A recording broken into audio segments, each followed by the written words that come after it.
Hi, my name is Bruce Wallstrom. I'm the owner of the Weeder's Digest. We're the lake and pond help desk, and I want to show you how I took my own shoreline from this to this in less than 24 hours and actually turned the algae into logs. So here's the story. Just this last couple weeks, the algae began blooming. This was a nasty algae bloom like we had never seen before. It filled my entire shoreline, as well as the fact that to the point where turtles couldn't hardly even move in it.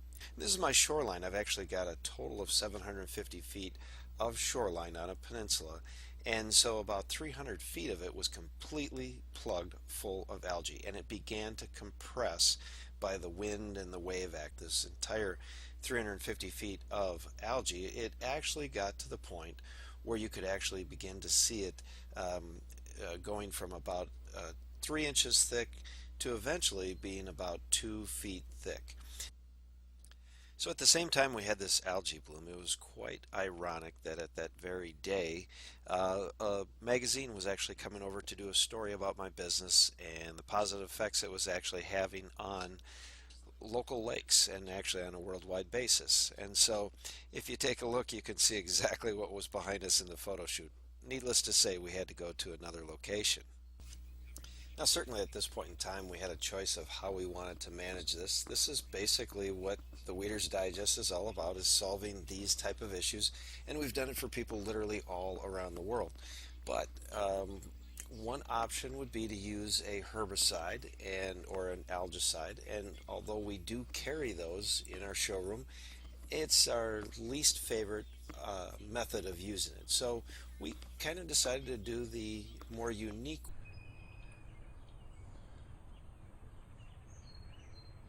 So here's what we ended up doing. I got some of my tools that I carry at the Weeder's Digest. We carry lake and pond tools for cutting weeds, raking weeds, reducing muck.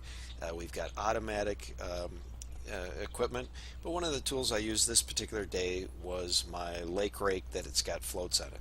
It's about my simplest tool that I've got, my least expensive tool. Did a phenomenal job and basically went to town, started pulling in the algae and tossing it out there. I could toss it about 30 feet and just slowly begin to bring it in. Pretty amazing, actually. So as you see it all come in, it was just a piece of cake. And of course, you'd find all those tools available at the Weeder's Digest. Now this is where it got rather exciting and something you've probably never seen before. Even if you're in the harvesting business, you've probably never seen this happen anywhere. We got a large pump designed, and we've been working on this concept for actually a couple of years. And we had kind of the perfect storm at my own shoreline. Went out there, and those what would be approximately an acre and a half of floating algae, and again, not just on the surface, but down below as well. We began sucking it right out of the lake. I never went in the water. I never even put my waders on. This was a two-man operation. What I think would have taken, maybe 40 to 50 hours if you were just doing it with a rake and, kind of your basic tools. But once again, at the Weeder's Digest, that's what we specialize in.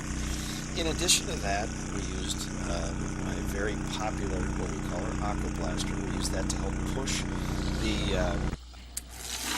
it all right into the area that we were working. It allowed us to not have to go out there and rake as much. So what do we do with all this algae?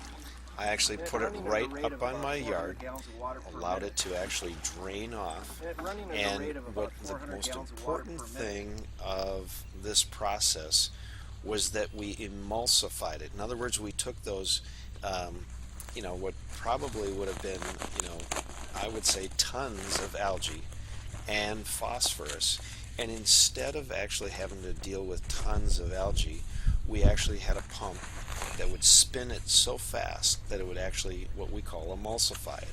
And so it was no longer, when it landed on my yard, it was no longer thick algae.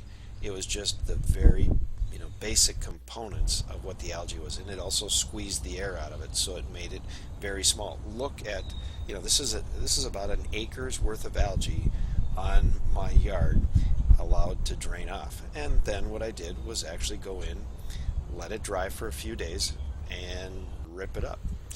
And actually, if an individual happened to have a lawnmower set up for it, you could have actually mulched it. If I would have let it dry a few more days, I probably would have been able to blow it with a leaf blower. But I had some impending rain that I wanted to make sure that I had it off the lawn. I let it sit there for 3 days, and then after I got it all done, I simply removed it. Now, one other method would be that you could burn it, but in my opinion, if my goal here was to be good to the environment, burning it would not be the right thing to do.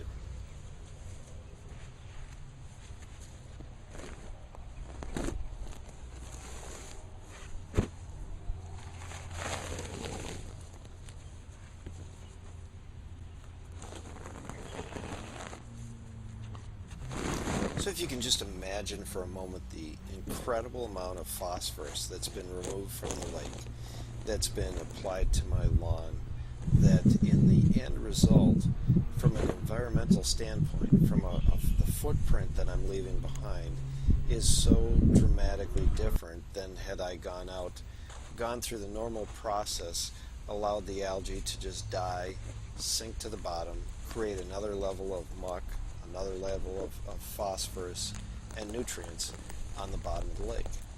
Instead, what I've done is remove the algae, remove the phosphorus, put it on my lawn, fertilized my lawn, rolled these up, made logs out of them, put an ad on Craigslist. Within a matter of a couple hours, I had somebody stop by for the purpose of being able to fertilize their lawn with high nutrient, high phosphorus algae that would be phenomenal in any garden.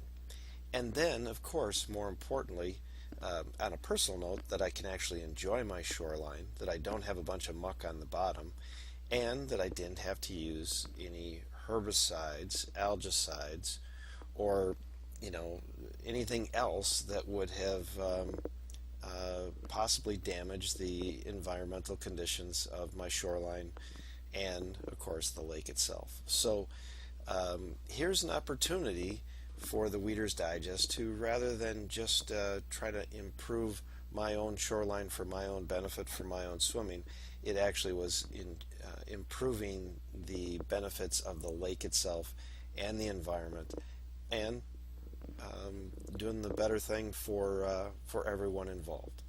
So again, this is Bruce with Weeder's Digest. Thank you for taking the time to look at this little video just to show you one way that Weeder's Digest is making a difference on lakes and ponds literally throughout the world.